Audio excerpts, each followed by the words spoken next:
Nanawagan ang General Santos City Police sa katauhan nga dili mag-jogging sa airport road sa syudad tungod sa namatikdang pagsaka sa ihap sa mga mabiktima sa nabanggaan. Miapila kini nga didto na lang mag-ehersisyo sa mga luwas nga lugar. Ang detalye sa report ni Efren Mamak.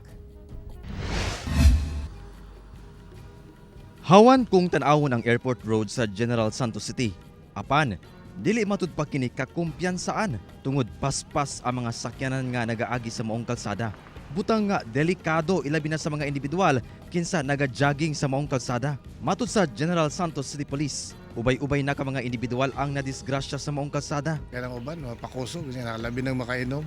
Daghantag vehicular accident sa Jensan na 4 to 5 average a day.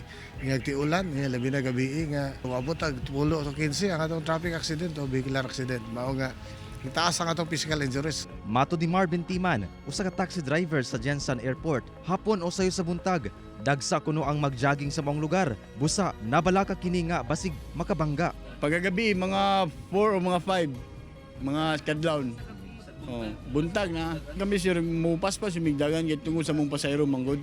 Kay magdali mi ba sa ilang flight. Kaya nabo time mo nakita di man ta perfecto na tao na driver.